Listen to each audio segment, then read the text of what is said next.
Hello, everyone. My name is Steph, and I am joined today by my relative, Anne. Hello, Steph. Hello, Anne. We are here to discuss the importance of captivating rewards in enacting behavior change. I remember that the other day you told me that you wanted to improve your piano skills. Is that correct? Yes, my piano skills are quite rusty, but I used to really enjoy playing the piano. And what did you decide that the first step towards improving at piano would be? To play a certain number of minutes every day, 3 days per week. Well, if you can establish an effective reward scheme, then the goal should become much easier to achieve. The idea that you can encourage a behavior by rewarding it probably sounds obvious, right? Yes, it certainly worked with Coco when I was trying to teach her to sit and stay, and I gave her small dog treats for doing those things. I'm glad that you brought that up because the early behavioral psychologists, such as B.F. Skinner, would study animals for their research. Most famously, Skinner would train pigeons to do things like peck at a screen or turn around in place, and he would reward them with grains of hemp seed. However, he was only able to train them so effectively because he would starve the poor birds for 36 hours. They didn't just want the hemp seed, they needed it to survive. And humans work the same way. We don't have to place ourselves in any danger, but the most effective rewards are the ones that feel the most important. Well, I can understand that humans would feel that the most effective rewards are the ones that feel really important to them. Right. The reward should be to what you consider most important, something intrinsic. So, do you know why improving on the piano is important to you? I think I'd feel good about reclaiming a skill that I used to have. And I think it would be fun. I think it would be fun to be able to play well enough that people could sing along or I could sing along. Okay, so that's good. You know why it's important to you. Among Skinner's other findings was what he called schedules of reinforcement.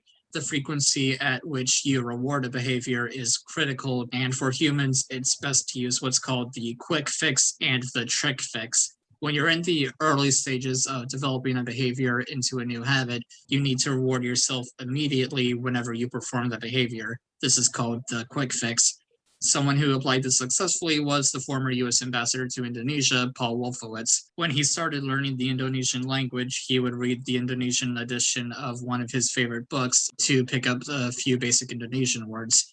And because he enjoyed reading the book, he immediately felt rewarded every time he decided to study. How do you think that practicing the piano on a given day could be immediately rewarding for you? Well, The Sound of Music has always been one of my favorite movies. And I used to play all the songs from The Sound of Music on the piano. So I think I could practice one of the songs from The Sound of Music. And then after you've used the quick fix for a long time and you've made a lot of progress towards your goal, then eventually you will want to transition to the trick fix, or what Skinner called an intermittent schedule. He found that reinforcement is most effective if you receive the reward when you least expect it. That is, if the reward is random each time you complete the task. And this is why gambling is addictive. You need to gamble to win, but you don't know just how many times you need to gamble before that victory comes. So, to leverage this power for yourself, you could choose a random number, let's say 5, and next, whenever you complete your task, you could generate a random number between 1 and 10. And nowadays, this is as easy as taking out your phone and typing random number into Google. And then you could give yourself the reward if that random number is less than 5. Or if you'd rather not make it random, then you could at least taper off the reward over time. For instance, you could start by playing a song from the Sound of Music soundtrack, and then once you've mastered that song, you might decide to only play that song every 2 weeks or so and start learning some more difficult songs instead. I think it would be fun to use a random number generator. Maybe I could start with just a range of 1 to 5. And if I got a 2, maybe, then I would do it and I could practice a new song or a more complicated song. I think something like that would work for me. Right, so over time you're tapering off the reward. It looks like we're running out of time now, but thank you very much for joining me today, and I hope this has helped. It definitely has. Thank you, Steph. Goodbye, everyone. Goodbye.